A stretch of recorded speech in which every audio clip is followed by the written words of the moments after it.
Got a problem child or teenager that acts out, has serious behaviors, or acts aggressively? Are there moments, even frequent moments, when they don't seem like they're even your child because it seems they have no interest in connecting with you? I have an expert here with me who is eager to help you understand and connect with your child. You'll hear from her in just a moment, so don't go anywhere. Before we begin, I'd like to thank our proud sponsor of this episode and the Fatherhood Challenge, Ingenious Prep. Ingenious Prep is the world's premier admissions consulting firm, proud to be officially recognized as the country's top college admissions consultants, helping students prepare for admissions to top schools through individualized educational programs that increase chances of admission by up to 10 times. Ingenious Prep students work with former admission officers to differentiate themselves from other competitive students in 3 areas colleges evaluate students: in academics, extracurricular activities, and personal characteristics. Just this past admission cycle, Ingenious Prep students have secured 110 offers from Ivy League schools, 268 offers from top 20 schools, and 904 offers from top 50 schools.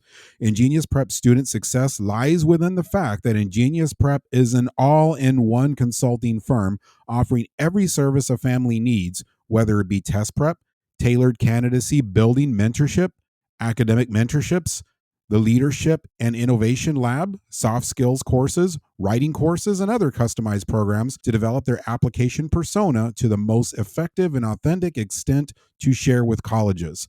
Just click on the link in the episode description to book a free strategy call with one of Ingenious Prep's college experts. Or you can visit ingeniusprep.com. That's ingeniusprep.com. And let them know you came from the Fatherhood Challenge. Welcome to the Fatherhood Challenge, a movement to awaken and inspire fathers everywhere to take great pride in their role and to challenge society to understand how important fathers are to the stability and culture of their family's environment. Now, here's your host, Jonathan Guerrero. Greetings, everyone. Thank you so much for joining me. My guest is a certified human behavior consultant and master trainer. She's also the author of My 3 and Me, A Journey in Parenting by Design. Her mission is to empower and equip parents with the tools they need to cultivate strong, positive relationships with their children. I'm so glad Karen Wagnon is here with me. Karen, welcome to the Fatherhood Challenge. Jonathan, thank you so much for inviting me to join you today. Karen, please share your story about how you became a behavior consultant and where did you find your passion to help parents connect with their kids? Jonathan, that is an excellent question. And many people ask me, how did you get involved in what you do today? And I often say, have you met my son, Kyle? Kyle was my challenging son. But let me take you back a little bit further. I mean, I always wanted to be a mom. I love children. I love the wonder in children as they learn and discover their world. I just love seeing life through the lens of a child as they go through life with different experiences. And so I became a mom. I was in my late 20s. So I was a little older than maybe some other moms. So I had already had a career that I was successful at. And then I had my children. And so, of course, I'm thinking as though I was successful in my career, that I would be a successful mom. And clearly, let me tell you, I was not. I was failing miserably. And I just didn't understand. Now let me be clear with this. I knew how to keep my kids alive. I knew how to, the developmental milestones, but I really struggled with behavior and why my kids were doing certain things that would be the exact opposite, in Kyle's instance, of what I'm even asking him to do right in front of me. And I struggled for many years with defiant behavior from my son. And it was not until I attended a business conference with my husband that I heard Dr. Robert Rohn from Personality Insights speak on the DISC model of human behavior. Now, the DISC model of human behavior is used a lot in business settings. So anything from leadership and team building to sales, connecting with clients. So it's a model that is used in corporate America. But as I sat there listening to him, Jonathan, I was like, how does he know that this is happening in my home? How does he know so much about my family dynamics? Because what he was explaining about different predictable patterns in human behavior, although he was talking about this in the workplace, is exactly what I was dealing with in my home.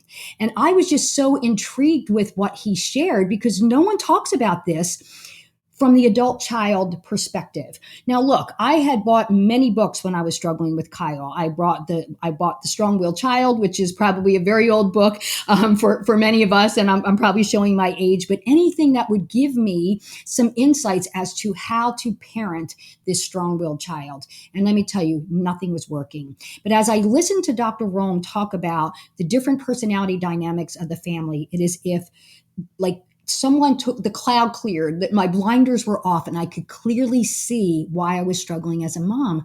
I didn't understand my kid. I didn't understand the motive and drive behind the behavior. I kept trying to address the surface behavior, mostly defiance for him. But if I didn't get to the why, that behavior would continue. So I actually went and purchased some of Dr. Rome's books. I read the books. I came home. I was trying to apply what I learned. I was tripping all over myself. It did not go well. So I went back and decided that I would study with Dr. Rome, and he then became my mentor. So I went through all of his personality trainings, the basic training, master training, boot camp for speaking, and I realized that I was not alone in this struggle with parenting strong-willed kids.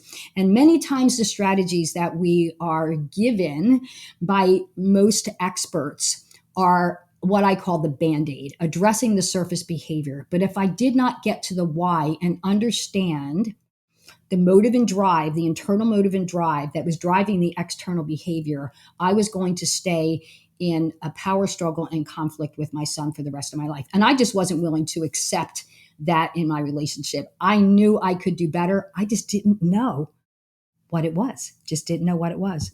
And so I realized after I started to understand how to apply the model in my family dynamics that I wasn't the only one that was struggling with this. And the more I began to share this with, actually, I started sharing it mostly in ministry, with moms groups at churches and women's groups about understanding the different personality dynamics. It just grew from there to taking it into education, classroom behavior management, so on and so forth. So that's where it started. What are some of the top misconceptions about children or teens who are acting out or rebellious? I think some of the misconceptions is that they're doing it against us. They are doing it to rebel against us, when in reality, they're just trying to get their social emotional needs met. Now, of course, when we get into the teenage years, and I just had a conversation with one of my daughters today, who's now entering into this season with her third child, is our teens are going to want to push away from us. So this is the design for them to become independent. And to us as parents, when we start to see them doing things differently or act differently, speak differently, dress differently, we start to want to take them back to the time in our parenting where they loved and adored us and they were a little more compliant, right? And so what is happening as we get through those teen years is they are separating from us. It's almost like they're pushing away. I tell parents in my coaching is that they're breaking up with us for a little while. It's like the breakup. And sometimes when we break up with people, and I don't know if you've experienced this, Jonathan, but I have, but people just start getting mean to each other so that you don't want to spend time together. So if I'm mean enough to you, then you won't want to be with me. And so I experienced a lot of that myself. And I'm not going to say it didn't hurt. It hurt my heart. It made me sad. I started to think that I was failing as a mom. But when you understand developmentally what's happening inside the teenage brain as they mature and become more independent, they're not doing it against us. They're doing it because they're getting ready to become independent, young, resilient adults. I think that just lifted a huge weight off of many who are listening right now, because Mm. the way this all started out, it makes people feel like when they experience rebellious outbursts, things like that, when you said they're not doing it to us, the very first thing when it happens, the very first thing that goes through a lot of parents' minds is that I failed somehow. Mhm. I did something wrong. Where did I mess up? Where did I go? And here's a common one: where did I go wrong with this child? We hear that one a lot. And so, yeah, with dads, like, we try to connect, and many times dads distance themselves from their kids in the early Mhm. years because, well, that's, they don't feel like they have a place. They don't really know what their place is. And so they're like, okay, well, I'll show up in the teenage years and again get them ready for adulthood. And so they miss out on the bond that they could have had because they don't know how to create that bond in the early years. So when the teens become rebellious, there isn't this solid footing of a bond to be able to go off of. But in some cases, if the bond is there, that makes the pain all the worse when that teen is trying to push away into adulthood. So there are so many instances of that. And I think what you were saying is going to be healing to so many parents. It is what I call part of the circle of life. And I just wrote a post about this, about the grieving that we go through different seasons of parenting. And I see my daughter right now with her baby, who she's going to be ending nursing, and then we start grieving that season is ending and that child doesn't need me as much anymore. And then when they first go to school and they're leaving the home and spending more time away from us than with us, we will grieve that season of parenting. And then they become adolescents and they're not as dependent on us anymore and becoming more independent, and peers are more important than family. And then we grieve that. And then, that last season is when they head off to college or they get married and start their own family. And then we grieve that again. And there's so many seasons of parenting in which we will grieve the changes. And I went through that, all of those seasons myself. And especially with my last one, when it was the last one, I think I really bottomed out because so much of my world was with my children. But I've done my job. I've raised them to be strong, independent young adults. But I loved my kids. I loved spending time with my kids. But I missed the seasons that we had before. And it was hard. It was really hard. And so when we normalize that we are going to be sad when this happens, then we know that it is part of that circle of life. And so what that caused for me, Jonathan, and I'm just going to be honest with you, is I had to reconnect with hubby, because sometimes the kids are the buffer, right? And now the kids are gone. It's like, we don't have a buffer anymore. Do I still know you? Can we still have a relationship together? And one of the first things Mark and I did when Anna finished college and we were ready to have our life together, is we actually went to a marriage retreat just to make sure we had to reconnect with all the tools that we had early on in our marriage when we fell in love to still be in love. But there are definitely seasons that we will go through in parenting, but we need to lean in and celebrate and recognize that we're doing our job to raise responsible, resilient young adults. The good news that I see in this is that no matter what season or stage that your kids are in, at some level, they will always need you and they will always want you. And that connection, they will always want some kind of connection from you. And when you pass on, they will grieve that is no longer there at that level. So uh you are always wanted. They just need us in a different way. I went from obviously being the sole provider and nurturer of everything to then becoming almost like the parent coach, just coaching and guiding my kids. It got to a point where I needed to, what I say, having boundaries, but then I needed to open the gate and make the boundaries a little wider and let them roam and have more opportunity to make some decisions on their own, to find their successes and struggle through their failures and problem solve and become resilient young adults. And it's not always easy for us as parents to watch our kids fail or struggle. And I tell parents that we're not helping them if we enable or take that pain away. It's very similar to the caterpillar in the cocoon. When it struggles to come out, becomes the butterfly. But if we see it struggling, we try to cut the cocoon and let it out, the butterfly will die because it didn't have the fight. It didn't build the resilience. And what I'm finding in some of the new parenting strategies is that pendulum has swung the other way, where we're trying to do so much for our children and not let them struggle, not let them feel pain or sadness, that we are enabling them that everything will be easy. And that's not reality. That's not reality.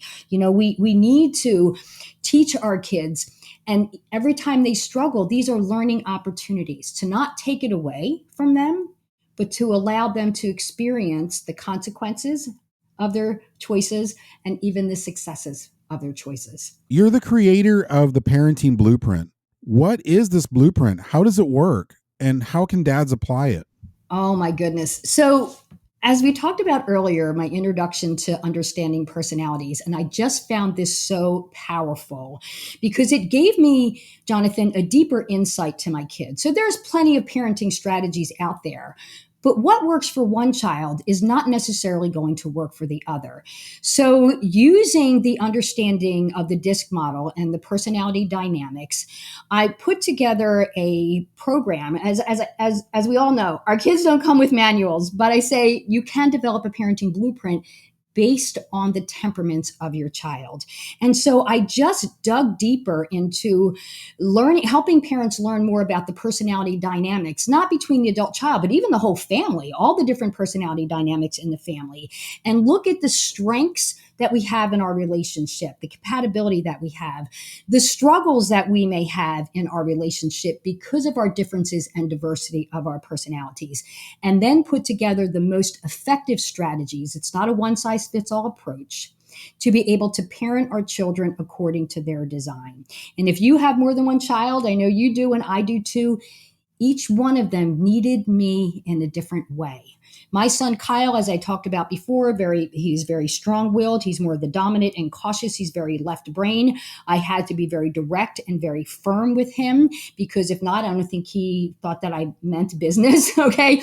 But if I was direct with my daughter Anna, who's much more of the supportive and cautious, very sensitive and reserved, if I was direct with her, she would feel as though I was yelling at her or I was upset with her. And so I had to change my body language. I needed to change my tone. I needed to change the way I communicated.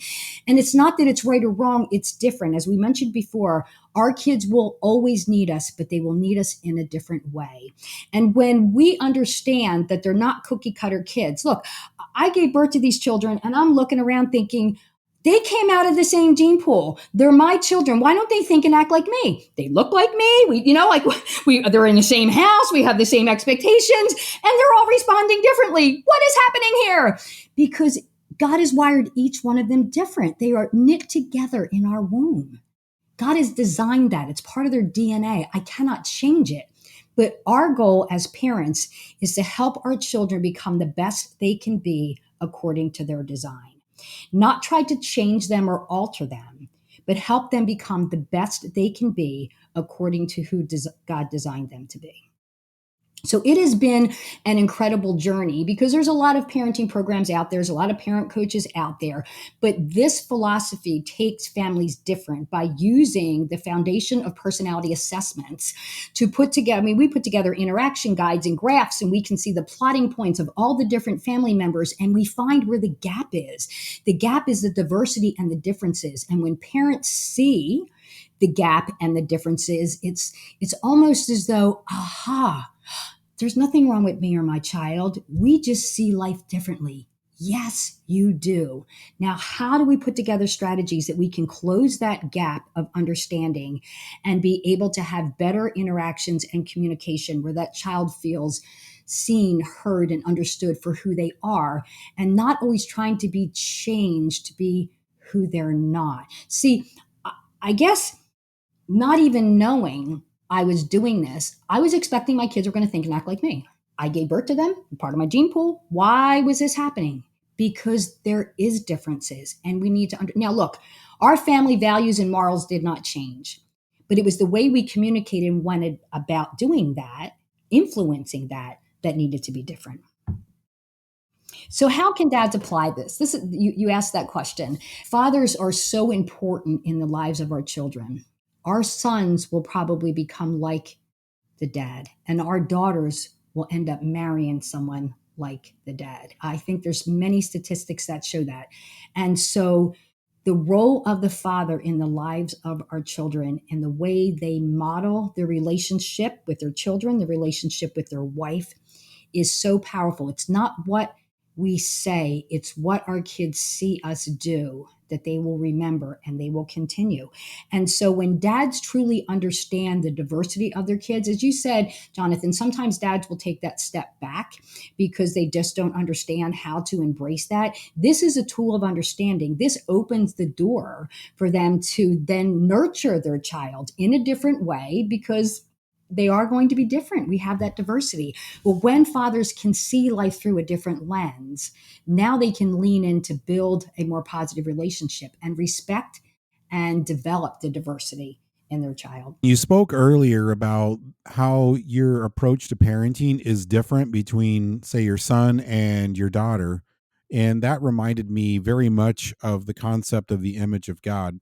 Mm. The way God reacts and deals with us from one individual to another can be very, very different because he knows us intimately. He knows each personality and every nuance, every difference in that personality. So he knows exactly how to talk to that person to be able to affect the change that is required for their well-being. And the one common thread and the way he deals with both in their differences is love. Everything is done out of love, and everything is, and I'll go as far as to say the word, it is sacrificial with the best interest of each individual in mind. And it's the same way with how you are parenting your own kids, and that's what I saw there, and I thought that was interesting. It's unconditional love. It's celebrating the child you had and not mourning the child you wish you had. You know, when parents are struggling with a child who thinks and acts differently and they're not driven to accomplish maybe the goals that the parents have done or wish their children would do, that can be so harmful to the confidence and self-esteem of the child. And so when parents develop their parenting blueprint and they see how their children are wired, then we can adapt our interaction and encourage them to be the best they can be and helping them build that confidence to achieve and go out and be independent, adults in our community and in our society. But if we are crushing their spirit because they're not living up to our expectations, I think I fell into this trap a while back that, when my kids did well, it made me feel good. If my kids did not do well, then it was a reflection of my parenting. And I wasn't going to let that happen, right? And so I was driving my kids to do what? To meet my needs instead of being aware of what their needs are and helping them just be the best that they can be. And if I can do that, everything else falls in place. And I also had to adapt my expectations of each one of my kids because I saw them in a certain way, but my design wasn't and goals were not necessarily what their goals were. And so I had to go alongside them and guide them in their interest and the things that they were interested in doing and walk with them alongside to see if something was going to work out rather than be critical of it, to be able to explore options with them and not force what I felt that they should do. Now, again, I talked about having those family values and expectations. That did not change. But when our kids start developing their personalities and interest, how can I encourage them to explore that so that they can find, hang on to this one, to understand their personality so they can seek their passion and find their purpose. And if we don't allow them that freedom to explore different options in their life, they're not cookie cutter kids. Not all kids are going to go to college. Not all kids are going to own a business. They're all not going to be doctors and lawyers, which, to many parents, that's what success looks like. I just wanted my kids to be happy with who they are and have happy lives because they are comfortable with who they are in this world. Karen, you're the author of My Three and Me, A Journey in Parenting by Design. What can readers expect when they read this, and who is this book written for? So, Jonathan, I've been speaking because I've been doing what I've been doing for 20 years. And so my husband had always encouraged me, you need to write your stories. You need to write your stories, because I would tell the stories and people would be asking if I had a book. And so I finally, did write this book. And so in the book, I do give the overview of the DISC model of human behavior. So parents can have a better understanding of the different characteristics that they they will see in the personality style blends, because no one is just one personality, Jonathan. We are a blend of all four of the styles: the dominant, inspiring, supportive, and cautious, to a greater or lesser degree. That's what makes us unique. So I open the book by giving an overview of what the DISC model is all about. But then I start telling stories of my 3 and me. In other words, how I was raising the different personalities in my home, and some of the things that parents may experience in their day-to-day interactions. Anything from parenting a toddler who you would ask not to do something, who would look you right in the eye and do it anyway. Oh my goodness, what do I do with that? Where other kids might be a little bit more passive and wait till you leave the room and then touch it, right?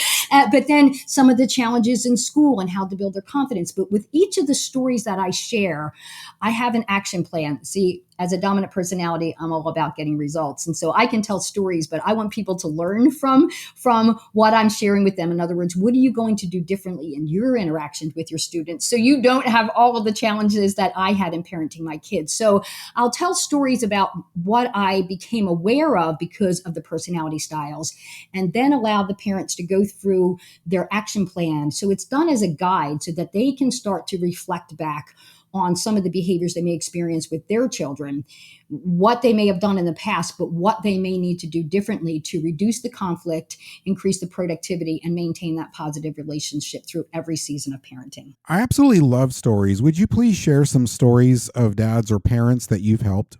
Okay. Well, let me start with my husband. So Mark and I are a blended family, and so we have 7 children.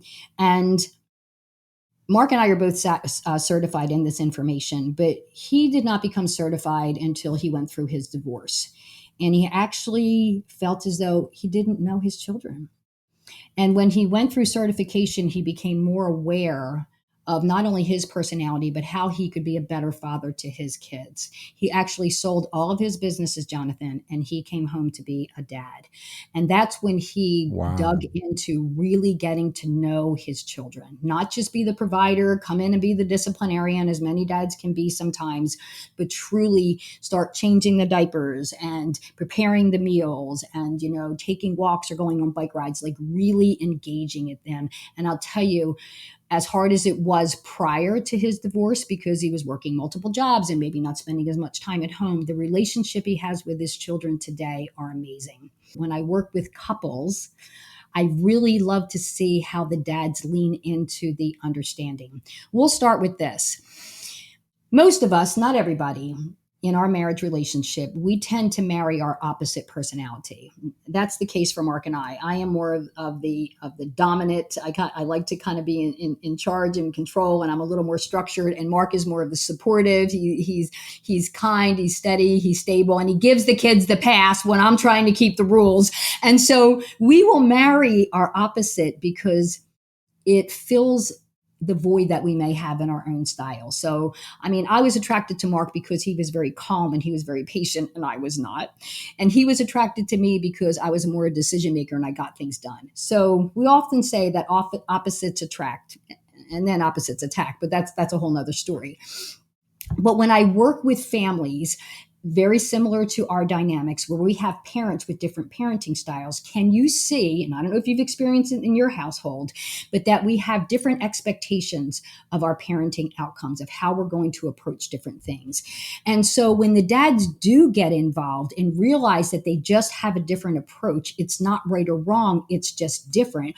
We need to recognize, but who is the dad your child needs right now? Not that your parenting style is right or mom's parenting style is right or better, but what does the child need? And it changes everything, because we go back to meeting the internal emotional needs of the child and not expecting the child to meet our internal emotional needs. And so there are many dads that I've worked with that have very different parenting styles, that knew that they needed to adapt their interactions and apply a different strategy if they wanted to maintain a relationship with their kids. I had one dad who was very laid back, where the mom was a little more hyper, probably like me. And he tended to have a wonderful relationship with the daughter when the mom would escalate too much. And so with that, he was modeling where sometimes through adolescence that she just needed to let some things slide and not get into all the emotion with some of the sassiness or back talk coming from their daughter. He handled it differently, and she was able to learn from him. And then I had another couple who the dad was wanting the kids to have more responsibility and to be able to do more things on their own and develop their own internal leadership style. And the mom was more overprotective and fearful of letting go and allowing those as opportunities. And so it was within the couple dynamics, being able to identify it's not right or wrong, it's different, but what do we agree on as a couple to be able to do this? What I find with the fathers, and I mentioned this before, of how important they are to be engaged in the relationship, is that they have more, I don't want to use power, influence. Let's use that word. They have more influence than they realize when it comes to what they model and the way they engage in the relationship with their children. And once dads see that they can adapt their communication style, that they know how to engage with their students at the different, or their children at different seasons of life, they are developing relationships that they may never have experienced before. Karen, how can dads learn more about your coaching or ask questions or even get your book? Yeah, well, you can go to my website, www.teachingouryouth.com. You'll see a tab for the author there and a link to get the book. The book is also on Amazon, so you could do that. And of course, at the website, you'll find more information on the parenting blueprint and some of the other things that I do in supporting educators in schools as well.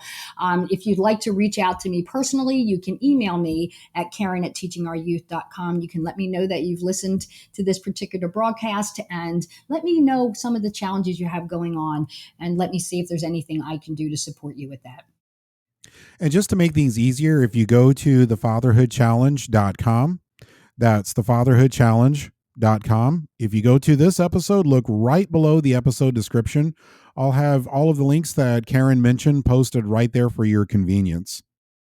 Karen, as we close, what is your challenge to dads listening now? Oh, dads, lean in, get to know the heart of your child, understand their personality, how God wired them, and parent them. Train them to be the best they can be according to their design. Embrace the child that God gave you and let them see who you are. Let them understand your humility. Sometimes we don't want our kids to see that we struggle with anything. And there's certain personalities that are very guarded with that. But be real with your kids, not necessarily the authoritarian, I should say, where we're just expecting that blind obedience from our kids. But get to know your child, ask questions and listen. And then ask more questions and listen some more. I often say God gave us 2 ears and 1 mouth. We need to use them appropriately. And with my personality style, I have to continue to remind myself of that. But to really engage with your kids so that they know that you hear them, you see them, and you're willing to embrace the diversity that they bring and encourage them to be the best they can be according to their design. Karen, your message has been a breath of fresh air for me and for my audience as well. Thank you so much for being on the Fatherhood Challenge. Jonathan, thanks for having me. Thank you for listening to this episode of the Fatherhood Challenge. If you would like to contact us, listen to other episodes, find any resource mentioned in this program, or find out more information about the Fatherhood Challenge, please visit thefatherhoodchallenge.com. That's thefatherhoodchallenge.com. I'd like to pause and thank our proud sponsor of the Fatherhood Challenge, Zencastr. If you've thought about podcasting before and realized that you need a lot of different tools and services, those days are over. With Zencastr's all-in-one podcast production platform, you can create your podcast all in one place and distribute to Spotify, Apple, and other major destinations. But the reason I personally use and trust them with the production of this syndicated radio program is their professional broadcast quality sound. There is no better time than now to start your podcast using Zencastr for all your needs. Go to zencastr.com/pricing and use my code FATHERHOOD and you'll get 30% off your first month of any Zencastr paid plan. I want you to have the same easy experiences I do for all my podcasting and content needs. It's time to share your story.